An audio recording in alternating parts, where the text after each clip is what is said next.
салом самиёни азиз, шуморо бо хабарҳои ин соат дар нашри мустақим ман Лайли Назарзода шинос мекунам.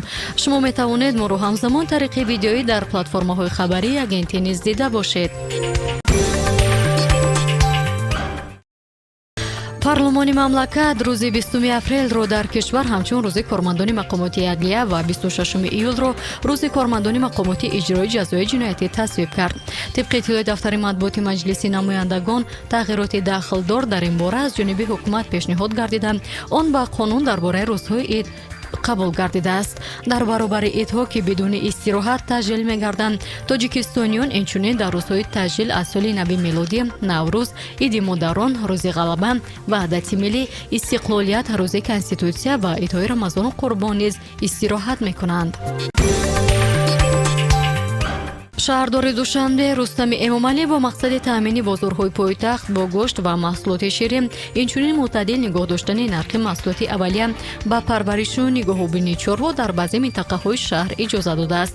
Хабар медиҳад дафтари матбуоти маъмурияти шаҳр. Ба таъкиди шаҳрдор, дар ҳудуди ноҳияи Рӯдакӣ дар аксари хуҷагиҳои шаҳрвандон чорвои калони шохдор, чорвои хурд ва парранда, инчунин дигар ҳайвонот парвариш карда мешавад. парвариш ва нигоҳубини чорво дар манзилҳои истиқоматии сокинон ба муддати 2 сол иҷоза шудааст.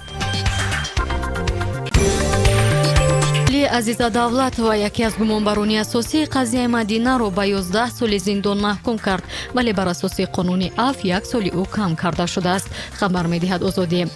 Азиза Давлатова ба шиканҷа ва азияти Мадина Мамаҷонова айбдор шуд, ки вокунишҳои зиёдро дар ҷомеа баён овард. додгоҳ Азизаро бо суиқасди одамкушӣ айбдор донистааст.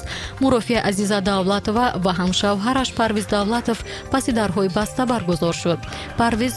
Парвиз Давлатовро рӯзи 14 декабр аз рӯи моддаҳои дузанагӣ, азобу уқубат ва ба худкушӣ расонидан айбдор ва ба 5 солу 2 моҳи зиндон маҳкум карданд. боиси таъкид аст, ки Мадина Мамаҷонова баъди 3 моҳи дар кома қарор доштан рӯзи 15 декабр даргузашт. сарфи назар аз падидаҳои буҳронии пандемия соли ҷорӣ аз лиҳози рушди муносибатҳои тиҷоратию иқтисодӣ байни Россия ва Тоҷикистон пурсамар мебошад. изҳор дошт намояндаи савдои Россия Евгений Каренков дар мулоқот бо вазири рушди иқтисод ва савдо Завқизода. гуфта шуд, ки дар тӯли 11 моҳи соли 2021 нишондиҳандаҳои савдои мутақобила 1 миллиарду 100 миллион доллар зиёд шудааст. дар ҳафти суҳбат ҷонибҳо масъалаҳои ҳамкориҳои Россияву Тоҷикистонро оиди таъсиси корхонаҳои муштараки содиротӣ, густариши ҳамкориҳои тиҷоративу иқтисодӣ дар соҳаи маъмулӣ, саноати сабук ва кишоварзӣ баррасӣ намуданд. дар 11 моҳи соли ҷорӣ беш аз 16% ҳаҷми умумии воридоти Тоҷикистонро маҳсулоти нафтӣ, орд ва гандум ташкил додааст. хабар медиҳад вазорати рушди иқтисод ва савдо.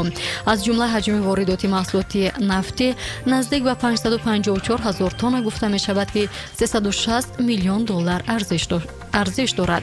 дар моҳҳои январ-ноябри имсол ба қаламравии мамлакат беш аз 907 000 тонна гандум ворид карда шудааст, ки нисбат ба ҳамин давраи ҳисоботии соли қаблӣ 4% зиёд мебошад. боиси таъкид аст, ки ҳаҷми умумии воридоти молу маҳсулот ба кишвар дар 11 моҳи соли ҷорӣ беш аз 3 миллиарду 700 миллион долларро ташкил додааст.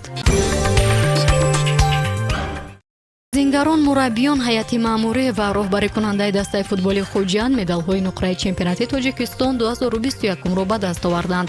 хабар медиҳад Федератсияи футболи Тоҷикистон. медалҳоро ба футболбозони хуҷандӣ, раиси вилояти Суғд, раиси Федератсияи футболи Суғд Раҷаббой Аҳмадзода ва директори генералии Лигаи футболи кишвар Сайвали Шоқурбонов супориданд.